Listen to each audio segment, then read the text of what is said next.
أعوذ بالله من الشيطان الرجيم. بسم الله الرحمن الرحيم. والمحصنات من النساء إلا ما ملكت أيمانكم كتاب الله عليكم وحل لكم ما وراء ذلكم أن تبتغوا بأموالكم محصنين غير مسافحين فما استمتعتم به منهن فآتوهن أجورهن فريضة ولا جناح عليكم فيما تراضيتم به من بعد الفريضة إن الله كان عليما حكيما. ومن لم يستطع منكم قولا أن ينكح المحصنات المؤمنات فمما ملكت أيمانكم من فتياتكم المؤمنات والله أعلم بإيمانكم بعضكم من بعض فانكحوهن بإذن أهلهن وآتوهن أجورهن بالمعروف محصنات غير مسافحات ولا متخذات أخدان فإذا أحصن فإن أتين بفاحشة فعليهن نصف ما على المحصنات من العذاب ذلك لمن خشي العنة منكم وأن تصبروا خير لكم والله غفور رحيم. يريد الله ليبين لكم ويهديكم سنن الذين من قبلكم ويتوب عليكم والله عليم حكيم. والله يريد أن يتوب عليكم ويريد الذين يتبعون الشهوات أن تميلوا ميلا عظيما. يريد الله أن يخفف عنكم وخلق الإنسان ضعيفا.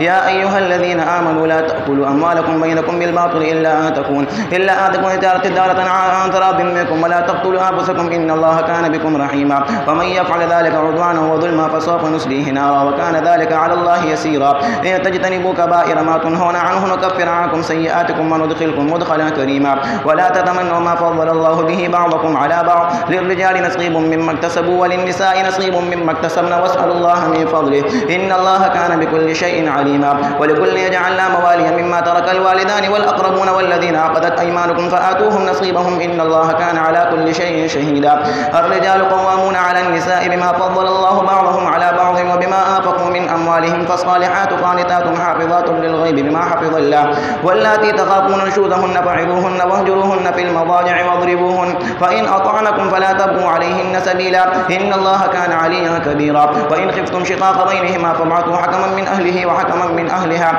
إن يريدا إصلاحا يوفق الله بينهما إن الله كان عليما خبيرا. واعبدوا الله ولا تشركوا به شيئا وبالوالدين إحسانا وبذي القربى واليتامى والمساكين والجار ذي القربى والجار الجنب والصاحب بالجنب وابن السبيل وما ملكت أيمانكم إن الله لا يحب من كان مختالا فخورا. الذين يبخلون ويأمرون الناس بالبخل ويكتمون ما آتاهم الله من فضله وأعتدنا للكافرين عذابا مهينا. والذين ينفقون أموالهم رئاء الناس ولا يؤمنون بالله ولا باليوم الآخر فمن يكن الشيطان له قرينا فساء قرينا. وماذا عليهم لو آمنوا بالله واليوم الآخر وأنفقوا مما رزقهم الله وكان الله بهم عليما. إن الله لا يظلم مثقال ذرة وإن تك حسنة يضاعفها ويؤتي من لدنه أجرا عظيما. فكيف إذا جئنا من كل أمة بشهيد وجئنا بك على هؤلاء شهيدا. يومئذ يود الذين كفروا وعصوا الرسول لو تسوى بهم الأرض ولا يكتمون الله حديثا. يا أيها الذين آمنوا لا تقربوا الصلاة وأنتم سكارى حتى تعلموا ما تقولون ولا جنبا إلا عابري سبيل حتى تغتسلوا وإن كنتم مرضى أو على سفر أو جاء أحد منكم من الغائط أو لامستم النساء فلم تجدوا ماء فتيمموا صعيدا طيبا فامسحوا بوجوهكم وأيديكم إن الله كان عفوا غفورا. ألم تر إلى الذين أوتوا نصيبا من الكتاب يشترون الضلالة ويريدون أن تضلوا السبيل والله أعلم بأعدائكم وكفى بالله وليا وكفى بالله نصيرا. من الذين هادوا يحرفون الكلم عن مواضعه ويقولون سمعنا وعصينا واسمع غير مسمع وراعنا ليا بألسنتهم وطعنا في الدين ولو أنهم قالوا سمعنا وأطعنا واسمعوا وانظرنا لكان خيرا لهم وأقوم ولكن لعنهم الله بكفرهم فلا يؤمنون إلا قليلا. يا أيها الذين أوتوا الكتاب آمنوا بما نزلنا مصدقا لما معكم من قبل أن نطمس وجوها فنردها على أدبارها ونلعنهم كما لعنا أصحاب السبت وكان أمر الله مفعولا. إن الله لا يغفر أن يشرك به ويغفر ما دون ذلك لمن يشاء ومن يشرك بالله فقد افترى إثما عظيما. ألم تر إلى الذين يزكون أنفسهم بل الله يزكي من يشاء ولا يظلمون فتيلا. انظر كيف يفترون على الله الكذب وكفى به إثما مبينا. ألم تر إلى الذين أوتوا نصيبا من الكتاب يؤمنون بالجبت والطاغوت ويقولون للذين كفروا هؤلاء أهدى من الذين آمنوا سبيلا. أولئك الذين لعنهم الله ومن يلعن الله فلا تجد له نصيرا. أم لهم نصيب من الملك فإذا لا يؤتون الناس نقيرا. أم يحسدون الناس على ما آتاهم الله من فضله فقد آتينا آل إبراهيم الكتاب والحكمة وآتيناهم ملكا عظيما. فمنهم من آمن به ومنهم من صد عنه وكفى بجهنم سعيرا. إن الذين كفروا بآياتنا سوف نصليهم نارا كلما نضجت جلودهم بدلناهم جلودا غيرها ليذوقوا العذاب إن الله كان عزيزا حكيما. والذين آمنوا وعملوا الصالحات سندخلهم جنات تجري من تحتها الأنهار خالدين فيها أبدا لهم فيها أزواج مطهرة وندخلهم ظلا ظليلا إن الله يأمركم أن تؤدوا الأمانات إلى أهلها وإذا حكمتم بين الناس أن تحكموا بالعدل إن الله نعم ما يعظكم به إن الله كان سميعا بصيرا يا أيها الذين آمنوا أطيعوا الله وأطيعوا الرسول وأولي الأمر منكم فإن تنازعتم في شيء فردوه إلى الله والرسول إن كنتم تؤمنون بالله واليوم الآخر ذلك خير وأحسن تأويلا ألم تر إلى الذين يزعمون أنهم آمنوا بما أنزل إليك وما أنزل من قبلك يريدون أن يتحاكموا إلى الطاغوت وقد أمروا أن يكفروا به ويريد الشيطان أن يضلهم ضلالا بعيدا وإذا قيل لهم تعالوا إلى ما أنزل الله وإلى الرسول رأيت المنافقين يصدون عنك صدودا فكيف إذا أصابتهم مصيبة بما قدمت أيديهم ثم جاءوك يحلفون بالله إن أردنا إلا إحسانا وتوفيقا أولئك الذين يعلم الله ما في قلوبهم فأعرض عنهم وعظهم وقل لهم في أنفسهم قولا بليغا وما أرسلنا من رسول إلا ليطاع بإذن الله ولو أنهم إذ ظلموا أنفسهم جاءوك فاستغفروا الله واستغفر لهم الرسول لوجدوا الله توابا رحيما فلا وربك لا يؤمنون حتى يحكموك فيما شجر بينهم ثم لا يجدوا في أنفسهم حرجا مما قضيت ويسلموا تسليما ولو أنا كتبنا عليهم أن يقتلوا أنفسكم أو يخرجوا من دياركم ما فعلوه إلا قليل منهم ولو أنهم فعلوا ما يوعظون به لكان خيرا لهم وأشد تثبيتا وإذا لآتيناهم من لدنا أجرا عظيما ولهديناهم صراطا مستقيما ومن يطع الله والرسول فأولئك مع الذين أنعم الله عليهم من النبيين والصديقين والشهداء والصالحين وحسن أولئك رفيقا ذلك الفضل من الله وكفى بالله عليما يا أيها الذين آمنوا خذوا حذركم فافروا ثبات أو ينفروا جميعا وإن منكم لمن ليبطئن فإن أصابتكم مصيبة قال قد أنعم الله علي إذ لم أكن معهم شهيدا ولئن أصابكم فضل من الله ليقولن كأن لم تكن بينكم وبينهم مودة يا ليتني كنت معهم فأفوز فوزا عظيما فليقاتل في سبيل الله الذين يشرون الحياة الدنيا بالآخرة ومن يقاتل في سبيل الله فيقتل أو يغلب فسوف نؤتيه أجرا عظيما وما لكم لا تقاتلون في سبيل الله والمستضعفين من الرجال والنساء والولدان الذين يقولون ربنا أخرجنا من هذه القرية الظالم أهلها واجعل لنا من لدنك وليا واجعل لنا من لدنك نصيرا الذين آمنوا يقاتلون في سبيل الله والذين كفروا يقاتلون في سبيل الطاغوت فقاتلوا أولياء الشيطان إن كيد الشيطان كان ضعيفا ألم تر إلى الذين قيل لهم كفوا أيديكم وأقيموا الصلاة وآتوا الزكاة فلما كتب عليهم القتال إذا فريق منهم يخشون الناس خشية الله أو أشد خشية وقالوا ربنا لم كتبت علينا القتال لولا أخرتنا إلى أجل قريب قل متاع الدنيا قليل والآخرة خير لمن اتقى ولا تظلمون فتيلا أينما تكونوا يدرككم الموت ولو كنتم في بروج مشيدة وإن تصبهم حسنة يقولوا هذه من عند الله وإن تصبهم سيئة يقولوا هذه من عندك قل كل من عند الله فما لهؤلاء القوم لا يكادون يفقهون حديثا ما أصابك من حسنة ومن الله وما أصابك من سيئة فمن نفسك وأرسلناك للناس رسولا وكفى بالله شهيدا من يطع الرسول فقد أطاع الله وما تولى فما أرسلناك عليهم حفيظا ويقولون طاعة فإذا برزوا من عندك بيت طائفة منهم غير الذي تقول والله يكتب ما يبيتون فأعرض عنهم وتوكل على الله وكفى بالله وكيلا أفلا يتدبرون القرآن ولو كان من عند غير الله لوجدوا فيه اختلافا كثيرا وإذا جاءهم أمر من الأمن أو الخوف أذاعوا به ولو ردوه إلى الرسول وإلى أولي الأمر منهم لعلمه الذين يستنبطونه منهم ولولا فضل الله عليكم ورحمته لاتبعتم الشيطان إلا قليلا فقاتل في سبيل الله لا تكلف إلا نفسك وحرض المؤمنين عسى الله أن يكف بأس الذين كفروا والله أشد بأسا وأشد تنكيلا من يشفع شفاعة حسنة يكن له نصيب منها ومن يشفع شفاعة سيئة يكن له كفل منها وكان الله على كل شيء مقيتا وإذا حييتم بتحية فحيوا بأحسن منها أو ردوها إن الله كان على كل شيء حسيبا الله لا إله إلا هو ليجمعنكم إلى يوم القيامة لا ريب فيه ومن أصدق من الله حديثا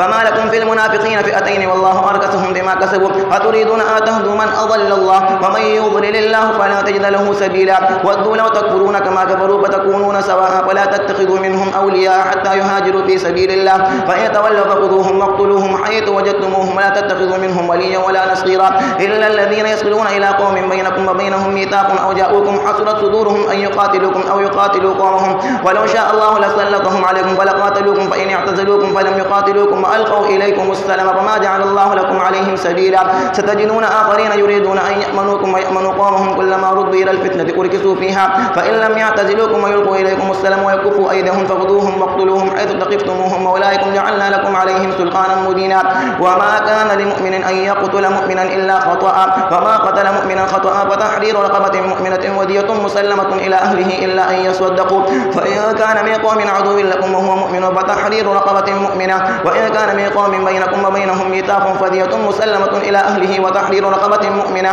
فمن لم يجد فصيام شهرين متتابعين توبة من الله وكان الله عليما حكيما ومن يقتل مؤمنا متعمدا فجزاؤه جهنم خالدا فيها وغضب الله عليه ولعنه وأعد له عذابا عظيما يا أيها الذين آمنوا إذا ضربتم في سبيل الله فتبينوا ولا تقولوا لمن ألقى إليكم السلام لست مؤمنا تبتغون عرض الحياة الدنيا فعند الله مغانم كثيرة كذلك كنتم من قبل فمن الله عليكم فتبينوا إن الله كان بما تعملون خبيرا لا يستوي القاعدون من المؤمنين غير أولي الضرر والمجاهدون في سبيل الله بأموالهم وأنفسهم فضل الله المجاهدين بأموالهم وأنفسهم على القاعدين درجة وكلا وعد الله الحسنى ففضل الله المجاهدين على القاعدين أجرا عظيما درجات منه ومغفرة ورحمة وكان الله غفورا رحيما إن الذين توفاهم الملائكة ظالمي أنفسهم قالوا فيما كنتم قالوا كنا مستضعفين في الأرض قالوا ألم تكن أرض الله واسعة فتهاجروا فيها فأولئك مأواهم جهنم وساءت مصيرا إلا المستضعفين من الرجال والنساء والولدان لا يستطيعون حيلة ولا يهتدون سبيلا فأولئك عسى الله أن يعفو عنهم وكان الله عفوا غفورا ومن يهاجر في سبيل الله يجد في الأرض مراغما كثيرا وسعة ومن يخرج من بيته مهاجرا إلى الله ورسوله ثم يدركه الموت فقد وقع أجره على الله وكان الله غفورا رحيما وإذا ضربتم في الأرض فليس عليكم جناح أن تقصروا من الصلاة إن خفتم أن يفتنكم الذين كفروا إن الكافرين كانوا لكم عدوا مبينا وإذا كنت فيهم فأقمت لهم الصلاة فلتقم طائفة منهم معك وليأخذوا أسلحتهم فإذا سجدوا فليكونوا من ورائكم ولتأتي طائفة أخرى لم يصلوا فليصلوا معك وليأخذوا حذرهم وأسلحتهم ود الذين كفروا لو تغفلون عن أسلحتكم وأمتعتكم فيميلون عليكم ميلة واحدة ولا جناح عليكم إن كان بكم أذى من مطر أو كنتم مرضى أن تضعوا أسلحتكم وخذوا حذركم إن الله أعد للكافرين عذابا مهينا فإذا قضيتم الصلاة فاذكروا الله قياما وقعودا وعلى جنوبكم فإذا اطمأنتم فأقيموا الصلاة إن الصلاة كانت على المؤمنين كتابا موقوتا ولا تهنوا في ابتغاء القوم إن تكونوا تألمون فإنهم يألمون كما تألمون وترجون من الله ما لا يرجون وكان الله عليما حكيما إنا أنزلنا إليك الكتاب بالحق لتحكم بين الناس بما أراك الله ولا تكن للخائنين خصيما واستغفر الله إن الله كان غفورا رحيما ولا تجادل عن الذين يختانون أنفسهم إن الله لا يحب من كان خوانا أثيما يستخفون من الناس ولا يستخفون من الله وهو معهم إذ يبيتون ما لا يرضى من القول وكان الله عليما حكيما وكان الله بما يعملون محيطا ها أنتم هؤلاء جادلتم عنهم في الحياة الدنيا فمن يجادل الله عنهم يوم القيامة أم من يكون عليهم وكيلا ومن يعمل سوءا أو يظلم نفسه ثم يستغفر الله يجد الله غفورا رحيما ومن يكسب إثما فإنما يكسبه على نفسه وكان الله عليما حكيما ومن يكسب خطيئة أو إثما ثم يرمي به بريئا فقد احتمل بهتانا وإثما مبينا ولولا فضل الله عليك ورحمته لهم طائفة منهم أن يضلوك وما يضلون إلا أنفسهم وما يضرونك من شيء وأنزل الله عليك الكتاب والحكمة وعلمك ما لم تكن تعلم وكان فضل الله عليك عظيما لا خير في كثير من نجواهم إلا من أمر بصدقة أو معروف أو إصلاح بين الناس ومن يفعل ذلك ابتغاء مرضات الله فسوف نؤتيه أجرا عظيما ومن يشاقق الرسول من بعد ما تبين له الهدى ويتبع غير سبيل المؤمنين نوله ما تولى ونصله جهنم وساءت مصيرا إن الله لا يغفر أن يشرك به ويغفر ما دون ذلك لمن يشاء ومن يشرك بالله فقد افترى إثما عظيما ومن يشرك بالله فقد ضل ضلالا بعيدا إن يدعون من دونه إلا إناثا وإن يدعون إلا شيطانا مريدا لعنه الله وقال لأتخذن من عبادك نصيرا مفروضا ولأضلنهم ولأمنينهم ولآمرنهم فليبتكن آذان الأنعام ولآمرنهم فليغيرن خلق الله سيدي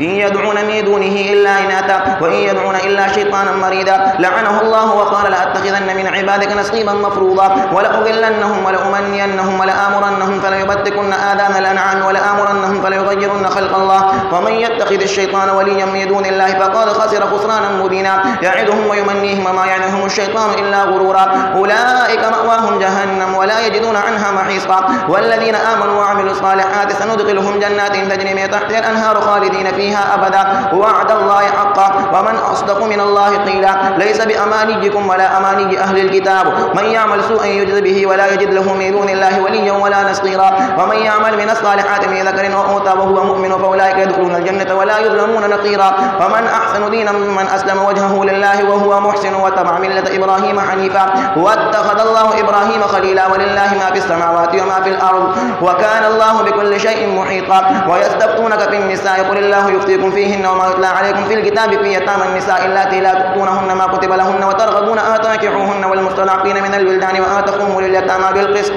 وما تفعلوا من خير فإن الله كان به عليما وإن امرأة خافت من بعدها نشوزا أو إعراضا فلا جناح عليهما أن يصلح بينهما صلحا والصلح خير وأخذت الآنفس الشح وإن تحسنوا وتتقوا فإن الله كان بما تعملون خبيرا ولا تستطيعوا أن تعدلوا بين النساء ولو حرصتم فلا تميلوا كل الميل فتذروها كالمعلقة وإن تصلحوا وتتقوا فإن الله كان غفورا رحيما وإن يتفرقا يغني الله كلا من سعته وكان الله واسعا حكيما ولله ما في السماوات وما في الأرض ولقد وصينا الذين أوتوا الكتاب من قبلكم وإياكم أن اتقوا الله وإن تكفروا فإن لله ما في السماوات وما في الأرض وكان الله غنيا حميدا ولله ما في السماوات وما في الأرض وكفى بالله وكيلا إن يشأ يذهبكم أيها الناس ويأتي بآخرين وكان الله على ذلك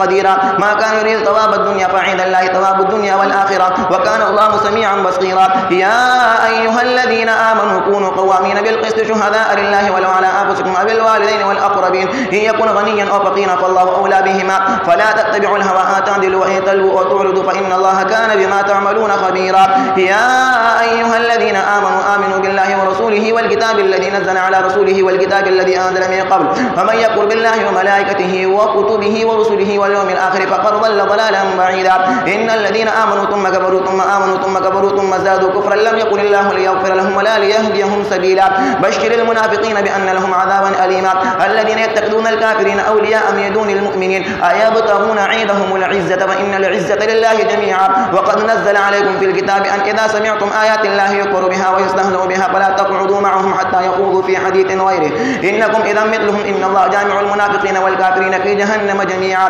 الذين يتربصون بكم فإن كان لكم فتح من الله قالوا ألم نكن معكم وإن كان للكافرين نصيب قالوا ألم نستحوذ عليكم ونمنعكم من المؤمنين فالله يحكم بينكم يوم القيامة ولن يجعل الله للكافرين على المؤمنين سبيلا إن المنافقين يخادعون الله وهو خادعهم وإذا قاموا إلى الصلاة قاموا كسالى يراءون الناس ولا يذكرون الله إلا قليلا مذبذبين بين ذلك لا إلى هؤلاء ولا إلى هؤلاء ومن يضلل الله فلا تجد له سبيلا يا أيها الذين آمنوا لا تتخذوا الكافرين أولياء من دون المؤمنين أتريدون أن تجعلوا لله عليكم سلطانا مبينا إن المنافقين في الدرك الأسفل من النار ولا تجد لهم نصيرا إلا الذين تابوا وأصلحوا واعتصموا بالله وأخلصوا دينهم لله فأولئك مع المؤمنين وسوف يؤتي الله المؤمنين أجرا عظيما ما يفعل الله بعذابكم إن شكرتم وآمنتم وكان الله شاكرا